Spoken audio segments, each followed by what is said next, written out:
Hello and welcome, Fantasy Sports Wizard here, and welcome to episode 24 of the Quest. And today we are looking at the aftermath of FUT United, opening a few packs that are free from the game, and looking at some silver trading, which I think is a very worthwhile method this year. And finally, talking about Black Friday and what to expect and what not to expect. And on screen, you can see we get pretty much nothing in that first pack. And going on into the second pack, we get Jesus Navas, which is a very nice pull and will fit nicely into a PPL side, even if his shooting is a bit poor, but we can fix that with a chemistry card. But aside from that, we get a whole lot of nothing.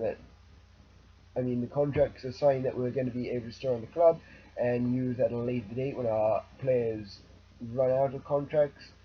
But aside from that, pretty much nothing. Now, I was testing out a new method for FUT United. I went out and bought a lot of non-rare contracts. I was buying them at 150 coins a piece, and then I was literally listing them up for 200 coins, 250 coins, 300, 350 coins, just to vary them in the hope that people wouldn't see, oh, same price, we're going to skip a few pages. So I just fluctuated, and they were selling like hotcakes considering the tournaments that EA had out, so it worked out pretty nicely. And it works very well at the weekend when there are people around, they've got time to play, so there's more likely to be going through contracts. Now on screen you can see there we got a David Silva, and he was one of those investments that I was looking at during FUT United with the lightning round 100k and 50k packs. I went out and I picked up several of them, and in the end I managed to sell all three of them for probably about 15-20k profit, which is very nice indeed, which has boosted our coins big time, and it means we are progressing nicely. So like for team of the year, we're going to have a nice little total. We can look at possibly opening some packs with the hope of pulling a blue card, and then we can go from there. But we'll also be able to build some nice squads that are stronger. But right now it's all about making coins and play. If you can play around, like go for like a cheap squad that's very like underrated players, so to speak. Like I've got a Spanish side I really want to build, and I hope to build once I get my account fixed by Sony. And right now I still can't play games online on this account, so as soon as that's done, I will be able to get back and we'll be able to switch some squads up and around. But right now, I'm just playing a few offline cups, earning some coins. Like, don't worry about your record. Like, just play the cups, get as many coins as you can, because coins, in my eyes, they're far more important than a good record or a bad record. Like, having coins, you can do whatever you want. And now we're going to the second part of the video. Like, got a second lot of packs, and we got a bronze gift pack, which a whole lot of nothing really, but that was from the daily gifts. And the next pack you are going to open up is going to be a pack I won for winning the Movember Cup, and we get an okay-ish player, I guess, in there. I mean, it's a attacking midfielder, or a sinister midfielder from Napoli, and I thought he might go for a lot, but being untraded, we're just going to end up in the club and we get a whole lot of nothing. But it was nice to actually get that one rare player and not be a rare consumable. So there we go, and then we got our 2 free packs. And again, like, opening this, I was hoping maybe I'll get a cheeky inform or a high rated player, as packs seem to be giving out, but my pack luck is shocking.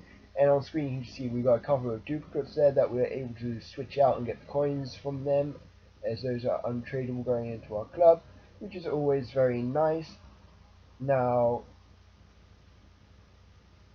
firstly, I'm going to talk about Black Friday as a first or second, like, I don't know which pack it is. But anyway, Black Friday, and a lot of people seem to think that it's best to maybe buy around like maybe Thursday or Friday for your players, and this is probably what I'm going to do. And I'm probably going to pick up some informs that will hold their value better, maybe I'll be able to quick flip them, or I'll look at getting some high rated next in forms that are going to be around, that are going to drop in price, and then quick flip those and look to sell around the Saturday, as there shouldn't be packs that day, or there might be some daily, like a special offer in the market, but it won't be the lighting round, and then look to buy back on Cyber Monday when there'll be more pack deals going on.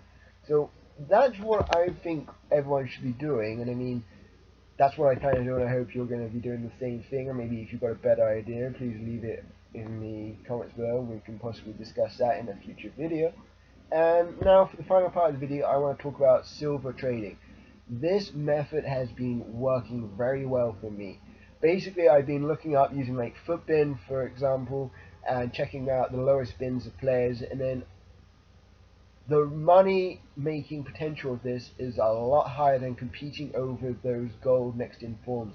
These players you can pick up on the market at a cheap price. Like I was getting Coleman's, Mahrez's at like 2k for a Mahrez and like 13k for a Coleman, which I was then selling for 16k, or some I even sold for 23k. So the money making potential there was huge, and I mean, there's a risk greater because there's less cards and you're, but I mean, also there's more, slight competition with those that are going for this, but on the whole, it's not as popular as gold trading, and the profits are probably better right now, which is something that I'm going to continue doing because it's paying off for me. Like, I've gone up, from the end of that last segment, I've gone up to about 225,000 now, which is very nice indeed.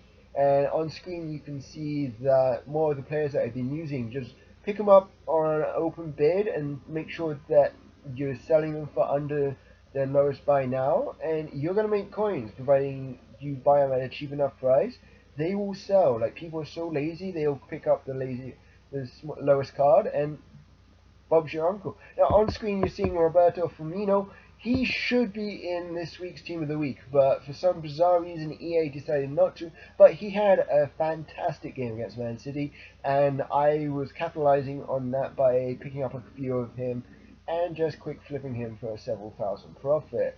And I also invested in a few Suns again. He's one of my go-to guys. I got burned by him previously, and I managed to sell him all pretty quickly, and you can see the remaining few contracts that I was dealing with in the first part of this video. They have also moved on. So right now, I have an empty transfer list, which is pretty important with the market crash going on. Prices are coming down. Like, it's still possible to trade, so keep trading. I'm still going to be trading, but right now, having coins on hand with the market crash is more important than having players right now, because their price is just going to drop and you don't know if they're going to reach that level again.